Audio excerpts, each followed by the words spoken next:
Since the last year, there has been some major changes in Audible. They have added Disney Plus catalog. But do this too many times, Audible will prohibit you to return any audiobooks on your own. I've been using Audible for a year now, and I have listened to the audiobooks on Audible for more than 500 hours. So if you're thinking of getting the Audible membership, watch this video because I'm gonna tell you everything I wish someone told me before getting the subscription. So before we start, let me tell you this. This video is not sponsored. I'm not getting paid for this. This is my honest review of the service. What's up everyone? Welcome back to my channel. This is your Utkarsh Chandal, and in this video we are gonna talk about Audible membership. What are its pros and cons? So without any further ado, let's begin with this video. Since the last year, there has been some major changes in Audible. They have added Disney Plus catalog that offers free access to at least 15,000 titles, which includes audiobook, podcast and Audible originals. So Audible provides you with 1 credit each month, which basically means that you will have 2 credits in 2 months, 3 in 3 months and 12 in 12 months. And you could buy a book with each credit. Suppose you bought a book with a credit and halfway down the audiobook you realize that this book is boring or not worth it. You can return that audiobook and expect your 1 credit back into your wallet. But do this too many times, Audible will prohibit you to return any audiobooks on your own unless you talk to their customer support and tell them why you are returning it, which is a reasonable step considering you are exploiting the services. I got to know this when I returned too many titles in a month. So now when I want to return an audiobook, I have to politely request from a customer support, which is not much of a hard task to be honest, given that Audible customer support is pretty good.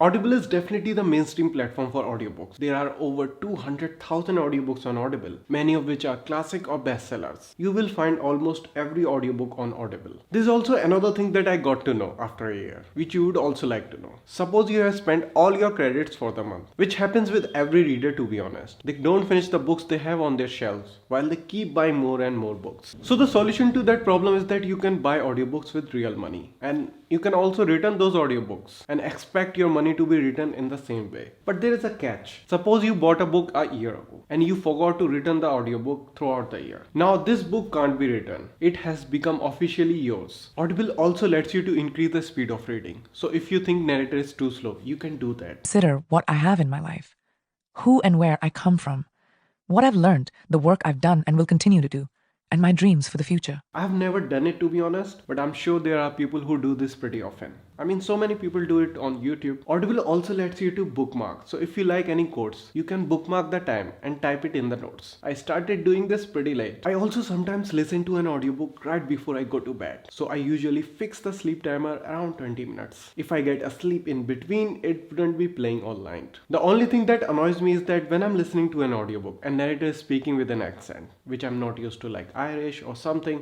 for character justification or for some other reason, then I don't get some words. And when I try to listen it again and again and I still don't get it, I get irritated. It does not happen that often, but I wish Audible provides some way of reading textual version for a short while. The best thing about this service is its portability. You could make use of the time you lose while commuting or cleaning your room or cooking. To be honest, I'm very fond of the service. I sometimes get a hard copy and play the same audiobook on Audible too to maintain my reading speed. I'm able to consume more literature now without straining my eyes too much. Also, some audiobooks have pretty skilled narrators and storytellers, which makes reading so much more fun and worthwhile. I have some favorite narrators at this point, like Julia Whelan. So if you have a 9 to 5 job and don't have time to read, I would suggest getting the membership. That was it for this video guys. I hope I solved most of your queries regarding Audible membership. As always, thank you for watching. See you in the next one.